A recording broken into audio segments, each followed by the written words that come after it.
আমি কার কাছে গেলে আমার মেয়ের মুখটা দেখতে পারবো? আমার মেয়েটা সবাই মিলে আপনারা ফিরিয়ে দেন।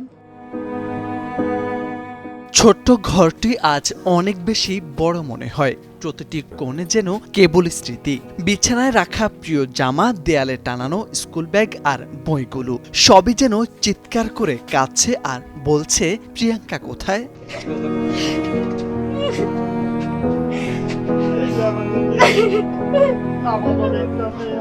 ১.৫ মাস হয়ে গেল স্কুল ছাত্রী প্রিয়াঙ্কা রাজবংশীর কণ্ঠ আর শোনা যায় না প্রফুল্ল রাজবংশীর বাড়িতে। একটানা অপেক্ষা, নিঃশ্বাস ফেলার সময় নেই। দুশ্চিন্তা আর বুক ভরা কান্নায় দিন কাটাচ্ছেন বাবা মা। ওদিকে আমার স্মৃতি মনে পড়ে, আমার মেয়েটাকে আমি ১.৫ মাস ধরে দেখতে পারতেছি না। বেঁচে আছে না মরেই গেছে, না মেরেই ফেললো। আমি আমার মেয়েটার আজও পর্যন্ত দেখতে পারলাম না। আমার মেয়েকে কোথায় আছে না আছে আমি জানি না। একে কিডন্যাপ করে নিল না কেমনি নিয়ে আমি কিছুই করে পারতেছি না, কিছুই করতে পারতেছি না। মেয়ের স্মৃতিতে ভর করে কাটছে বাবা মায়ের দিন। যে কোনো মুহূর্তে কেউ দরজায় কড়া নাড়বে, এই প্রত্যাশায় প্রতিটি শব্দে চমকে ওঠে পুরো পরিবার। প্রিয়াঙ্কার মা কান্না জড়িত কণ্ঠে জানান, মেয়ের জামাটি এখনো তোলা হয়নি, ঘরও ঠিক আগের মতোই রেখে দিয়েছেন, শুধু নেই আদরের মেয়েটি। আমার মেয়েকে আমি অনেক আদর করে মানুষ করছি, আমার মেয়েকে আমি ফেরত চাই। আপনাকে কাছে অনুরোধ, আমার মেয়েকে আমার ফেরত দেন। কোনো পুলিশ, কোনো আদালত, কোনো আইনে আমার মেয়েরা আজ পর্যন্ত দেখাতে পারলো না।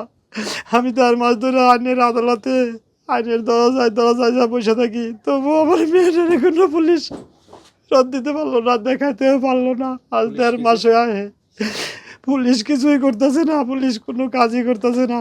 গেল ১৯ মার্চ দুপুরে ঢাকার ধামরাইয়ের গাঙ্গুটিয়ার কাওয়ালিপাড়া এলাকায় প্রফুল্ল রাজবংশীর মেয়ে প্রিয়াঙ্কা রাজবংশী বাড়ির পাশ থেকে নিখোঁজ হন। পরিবারের ধারণা, দীর্ঘদিন ধরে আশরাফুল নামের এক যুবক বিভিন্নভাবে উত্ত্যক্ত করতেন ১০ম শ্রেণীর ছাত্রী প্রিয়াঙ্কাকে। সেই যুবকই হয়তো অপহরণ করেছে। এ নিয়ে অপহরণ মামলা হয়েছে থানায়। আমার নাতিন ডেকারা নিল, কি করে নিল, করে রাখলো, আমরা ১.৫ মাস হয়ে খোঁজ খবর পাইনি।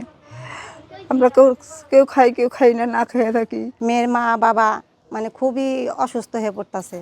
খাওয়া নাই, দাওয়া নাই, তাদের চোখে ঘুম নাই, টাকা পয়সা নাই, কি করবে এখন তারা? মেয়েটা অনেক দিন ধরে নিখোঁজ। এখন যে পেলে ভালো হয় আপনারা ব্যবস্থা করে বের করে দেন মেয়েটাকে। মেয়েটা ভালো ছিল, অনেক দিন যাবৎ দেখি না, কোথায় গেল না গেল তাও জানি না। এ বিষয়ে ধামরাই থানার ওসি মোহাম্মদ মনিরুল ইসলাম জানান, একজনকে আটক করা হয়েছে, তদন্ত চলছে, মেয়েটিকে উদ্ধারের অভিযান অব্যাহত আছে। প্রিয়াঙ্কা নিখোঁজের বিষয়ে অত্র থানায় একটি মামলা করা হয়েছে। একজন এজার নামী আসামিকে গ্রেপ্তার করে বিজ্ঞ আদালতে সোপর্দ করা হয়েছে এবং প্রিয়াঙ্কাকে উদ্ধারের জন্য আমাদের অভিযান চলমান আছে। অতি শীঘ্রই আশা করি তাকে আমরা উদ্ধার করতে পারবো। একটি কিশোরীর নিরাপত্তাহীনতা শুধু একটি পরিবারের নয়, গোটা সমাজের উদ্বেগের বিষয়। প্রিয়াঙ্কার মতো আর কোনো মেয়েকে যেন হারিয়ে যেতে না হয়, এই হোক আমাদের সামষ্টিক অঙ্গীকার। মোর্শেদ আলো, সময়ের আলো।